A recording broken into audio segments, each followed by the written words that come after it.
Today we will read lesson working of institutions, यानी कि संस्थाओं का कामकाज।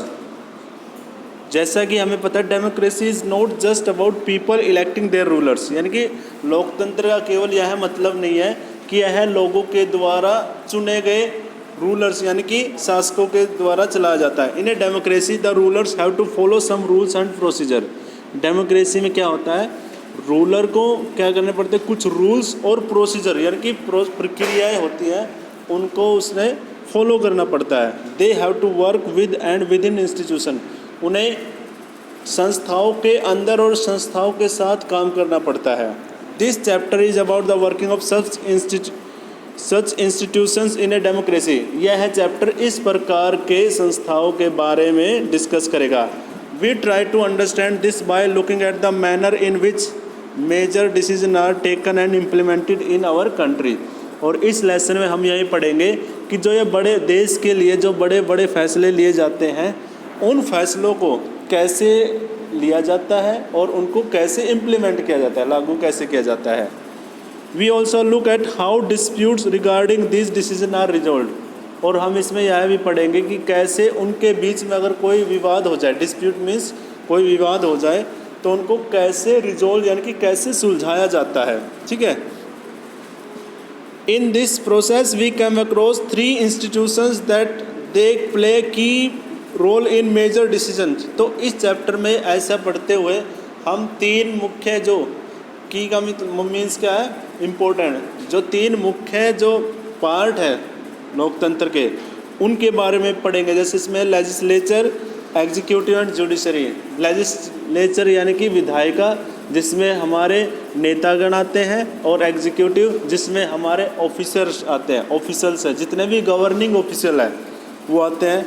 और जुडिशरी में कौन आते हैं, हमारी न्यायपालिका आती है। ठीक है। ये 3 मुख्य अंग हैं लोकतंत्र के, जो कि इन इंस्टीट्यूशंस को अच्छे से सुचारू तरीके से चलाते हैं। ठीक है।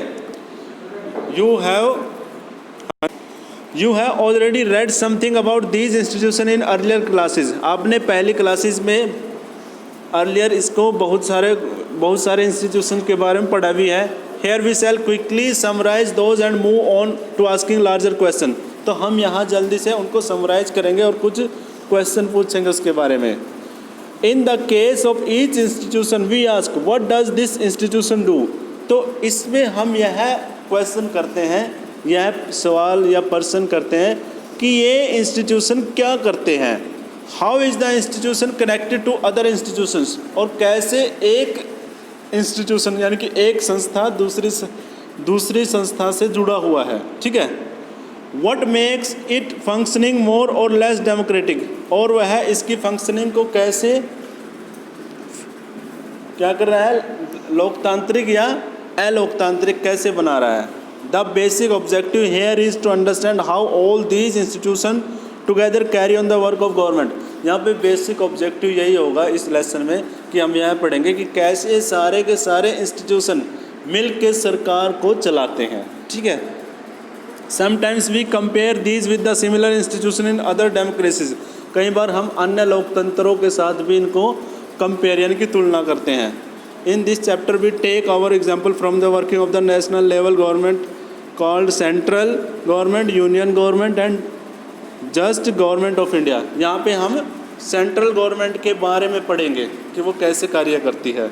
While reading this chapter you can think of the discuss example from the working of the government in your state. तो आप यहाँ पे गवर्नमेंट की वर्किंग के बारे में पढ़ोगे। ठीक है।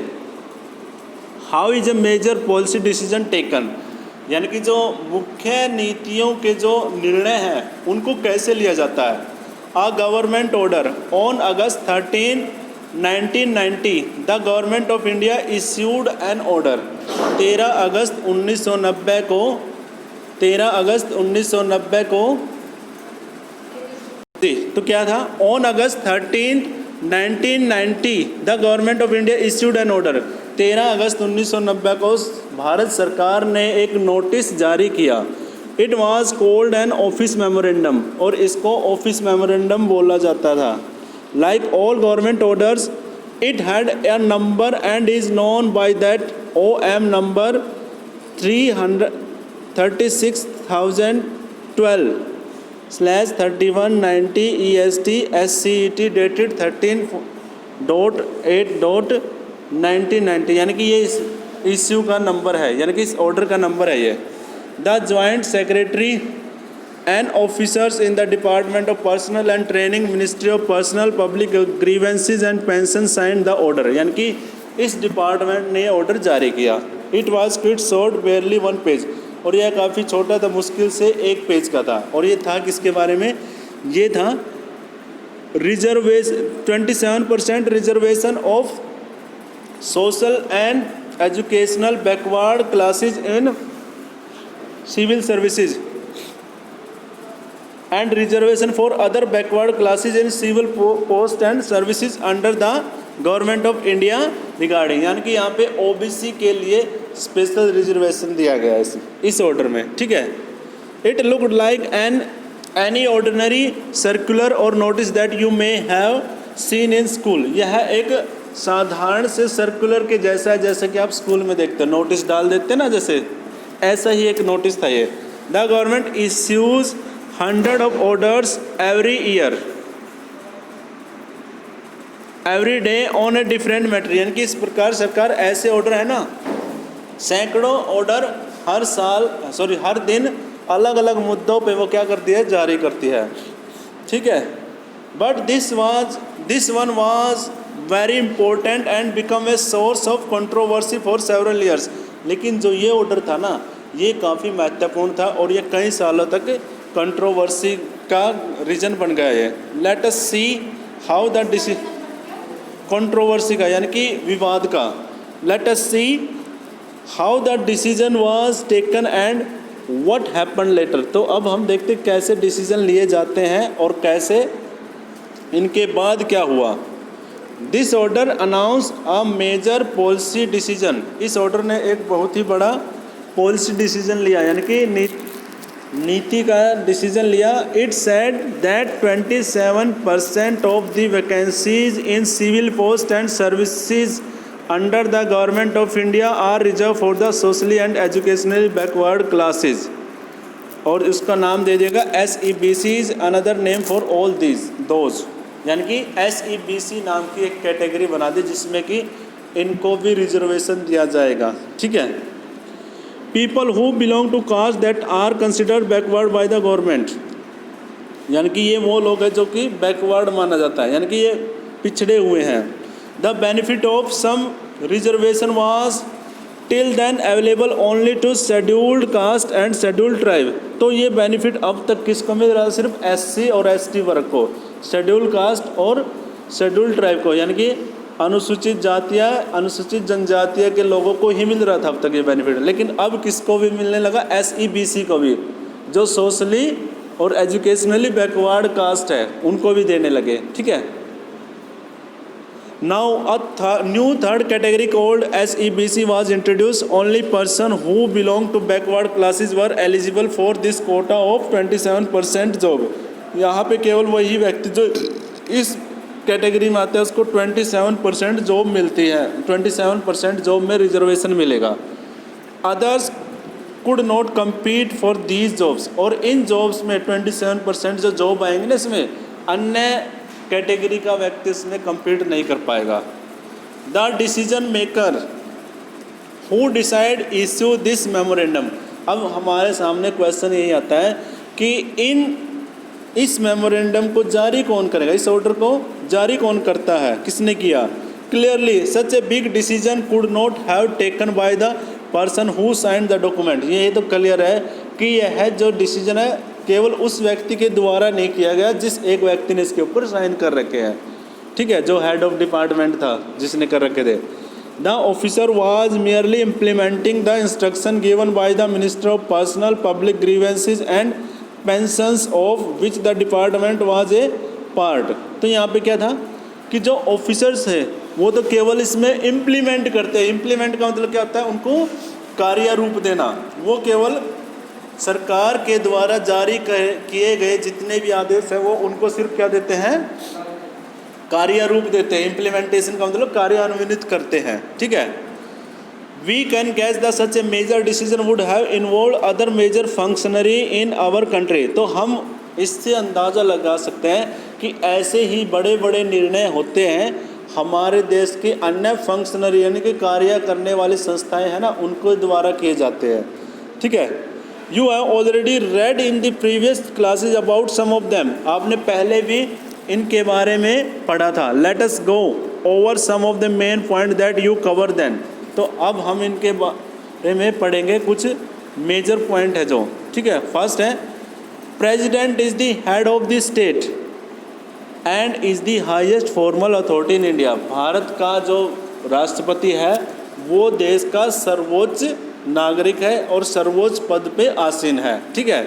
और वो देश की क्या है, हाईएस्ट फॉर्मल अथॉरिटी है ना, सबसे ऊंची अधिकारी है वो, ठीक है। Second, the prime minister is the head of the government. और प्राइम मिनिस्टर क्या है, वो सरकार का हेड है, मुखिया है। And actually exercise all governmental powers, और वो सारी की सारी गवर्नमेंटल पावर को वही कार्य करता है। And he takes most of the decision in the cabinet meeting. और ज़्यादातर वो डिसीजन है ना कैबिनेट मीटिंग में बैठ के लेता है। Third, parliament consist of president and 2 houses, Lok Sabha and Rajya Sabha. और पार्लियामेंट है ना 3 अंगों से बनी है, एक तो है प्रेसिडेंट, दूसरा है लोकसभा एंड राज्यसभा। इन 3 अंगों से मिलकर बनी है। The prime minister must have the support of A majority of Lok Sabha member. और प्राइम मिनिस्टर को ना लोकसभा के मेंबरों की बहुमत उसको मिलेगा तो ही वो सरकार चला सकता है, ठीक है, उसको उनका समर्थन मिलता है। So we were all this decision involve in this decision regarding the office memorandum. तो ये सारे के सारे लोग इसके अंदर शामिल थे जो ये ऑफिस मेमोरेंडम ये क्या किया था, इसने जारी किया था, ठीक है। Let us find out. अब देखते हैं इसमें कैसे होता है ये, ठीक है। ये एक्टिविटी है, इसमें क्या है, which points other than the ones mention about do you recall about these institution from the previous classes. तो इसमें कौन कौन से पॉइंट है जो यहाँ पे मेंशन किए हैं ऊपर वाले में, जो कि आपने पिछली क्लासेज में पढ़े होंगे, तो उसके बारे में आपने क्लास में डिस्कस करना है, ठीक है। जो इसमें पॉइंट आए हैं ना, ये पार्लियामेंट क्या है, प्रेसिडेंट का आया है, प्राइम मिनिस्टर का आया है, इनके बारे में आपने लास्ट ईयर प्रीवियस क्लास में पढ़ा होगा। Second, can you think of major decision made by your state government. क्या आपकी राज्य सरकार के द्वारा कोई बहुत बड़े डिसीजन लिए गए, क्या आप उनके बारे में जानते हैं या उनके बारे में पता लगा सकते हो। How are the governor, the council of minister and the state assembly and the court involve in that decision. और कैसे राज्य का गवर्नर और मिनिस्टर ऑफ काउंसिल है, ठीक है, स्टेट की, वो और स्टेट असेंबली वो कैसे इन निर्णयों में वो शामिल होती है, ठीक है। अब क्वेश्चन है, is every most office memorandum a major political decision. क्या जितने भी ऑफिस मेमोरेंडम होते हैं यानी कि ऑफिस के द्वारा जारी किए गए जो आदेश होते हैं, क्या वो सारे के सारे मेजर पॉलिटिकल डिसीजन होते हैं, क्या वो बहुत बड़े राजनीतिक निर्णय होते हैं। If not what made this one different. अगर नहीं होते हैं तो इसके अंदर इसमें क्या अलग है वो बताना आपने, ठीक है। फर्स्ट है, this office memorandum was the culmination of long chain of events. ये ऑफिस मेमोरेंडम है, ये क्या है, इवेंट की, यानी कि यह है घटनाओं की एक लंबी क्या है, चेन है, ठीक है। The government of India had appointed the second backward classes commission इन 1979। देखो, भारत सरकार ने 1979 में 79 में क्या किया था, एक सेकंड बैकवर्ड क्लासेस कमीशन बनाया था, ठीक है। बैकवर्ड क्लासेस का एक कमीशन बना दिया, आयोग बना दिया, ठीक है। It was headed by B P Mandal, और इसके चीफ कौन थे, बीपी मंडल, ठीक है। Hence it was popularly called the Mandal commission, और इस प्रकार इसको मंडल कमीशन के नाम से पॉपुलर जाना जाता है, ठीक है। It was asked to determine the criteria to identify the socially and educationally backward classes in the India and recommend step to taken for their advancement. तो यहाँ पे इन्होंने एक बैकवर्डनेस का यानी कि आरक्षित करने के लिए क्लासेस के लिए इन्होंने क्या किया, एक क्राइटेरिया अपनाया, और वो क्राइटेरिया क्या अपनाया इन्होंने कि जो व्यक्ति शैक्षिक तौर पे और आर्थिक तौर पे, शैक्षिक और सामाजिक तौर पे, सोशली एजुकेशनली अगर वो बैकवर्ड है, यानी कि वो बैकवर्ड है, तो उसको क्या देंगे, एडवांसमेंट देंगे, उनको क्या देंगे, रिजर्वेशन देंगे। ये क्या मंडल आयोग कमीशन ने ये रिकमेंडेशन यानी कि ये सिफारिश पेश की सरकार को, ठीक है, कि भाई आप ऐसे ऐसे करो कि भाई जो व्यक्ति सामाजिक तौर पे और एजुकेशनली तौर पे क्या है, बैकवर्ड है, उनको एडवांस करो, रिजर्वेशन देके। क्या, हाँ जी, the commission gave its report in 1980, और इस कमीशन ने 1980 में अपनी रिपोर्ट दी एंड मेड मैनी रिकमेंडेशंस, और बहुत सारी सिफारिशें की इसके अंदर। One of these was the 27% of government job be reserve for socially and educationally backward classes. तो इसमें एक सिफारिश यही थी कि इनमें से 27% जो गवर्नमेंट जॉब में लगे हुए हैं उनको जो सामाजिक तौर पे और शैक्षिक तौर पे बैकवर्ड है उनको क्या देनी है, रिजर्वेशन देनी है 27%।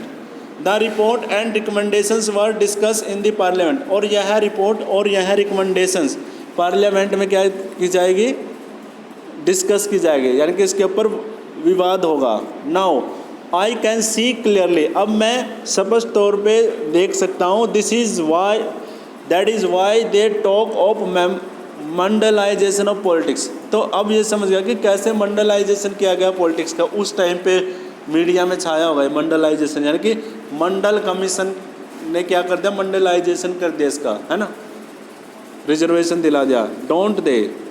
For several years many parliamentarian and parties kept demanding the implementation of commissions recommendation, और कई सालों तक है ना बहुत सारी पार्टियों ने और जो पार्लियामेंटेरियंस यानी कि जो एमपी थे उन्होंने डिमांड करते रहे कि भाई ये कमीशन है जो इस कमीशन की रिपोर्ट को लागू किया जाए यहाँ पे। They came the Lok Sabha election, then came the Lok Sabha election in 1989, फिर 1989 में लोकसभा के इलेक्शन आए, and in its election manifesto the Janata Dal promise that if voted to the power it would implement the Mandal commission report. फिर उन्होंने यही बताया अपने घोषणा पत्र में, मैनिफेस्टो होता है घोषणा पत्र, कि जनता दल है जो आज के टाइम में बीजेपी है ना, उस टाइम पे वो जनता दल थी, तो क्या था कि उन्होंने क्या किया कि अगर हम सरकार में आए तो हम मंडल कमीशन की रिपोर्ट को लागू करेंगे, उन्होंने ये बोला था चुनाव में वोट लेने से पहले। Janata Dal did form the government after the election and it's leader VP Singh became the prime minister, और फिर वो पार्टी जीत गई और उसके जो नेता थे वीपी सिंह, उन्होंने क्या किया, वो प्राइम मिनिस्टर बन गए, और several recommendation took place after that, और उसके बाद बहुत सारी जो रिकमेंडेशंस थी वो यहाँ पे क्या कर दी, लागू कर दी गई। जैसे ये first the president of India is his address to the parliament announce the intention of the government to implement recommendation of the Mandal commission, और सरकार के बनते ही प्रेसिडेंट ने वहाँ पे एड्रेस किया, जनता को संबोधित किया कि भाई जो मंडल कमीशन की जो सिफारिशें है ना उनको लगाने का इंटेंशन है सरकार का, कि सरकार का इरादा यही है कि वो मंडल कमीशन की रिपोर्ट को इम्प्लीमेंट करेगी, यानी कि लागू करेगी, ठीक है। Reservation debate was such an important issue during the 1990-91 and that advertiser used this theme to sell their product.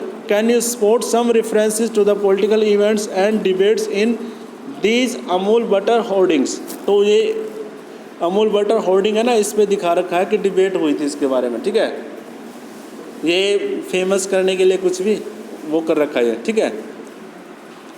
Next, On 6th August 1990 the Union Cabinet took a formal decision to implement the recommendation, और फिर 6 अगस्त 1990 को union cabinet took a formal decision to implement the recommendation, उन्होंने recommendation को implement करने के लिए union cabinet ने इसको स्वीकार कर लिया। Second, next day prime minister VP Singh inform the parliament about the decision through the statement in the both houses of parliament, और फिर वीपी सिंह प्राइम मिनिस्टर ने वहाँ पे पार्लियामेंट में क्या किया, अपनी स्टेटमेंट दी कि मैं ऐसे ऐसे जो मंडल कमीशन की रिपोर्ट है उनको मैं लागू करने जा रहा हूँ। The decision of the cabinet was sent to the department of the personal and training. और फिर उसके बाद जो कैबिनेट यानी कि जो मुख्य है उसके जो नेता हैं, ठीक है, उसके मंत्रालय के, उन्होंने उसके ऊपर डिस्कस करने के बाद फिर वही डिसीजन कहाँ भेज दिया, उसके पास, डिपार्टमेंट के पास। डिपार्टमेंट कौन सा? Department of personnel and training के पास। The senior officers of the department drafted an order in line with the cabinet decision and took the minister approval. और फिर उसके बाद उसको ड्राफ्ट बनाया गया और फिर उस ऑर्डर को लाइन में रखा और कैबिनेट से क्या ले ली? अप्रूवल ले ली मिनिस्टर से, ठीक है, मंत्रियों से स्वीकृति ले ली। अप्रूवल का मतलब होता है स्वीकृति।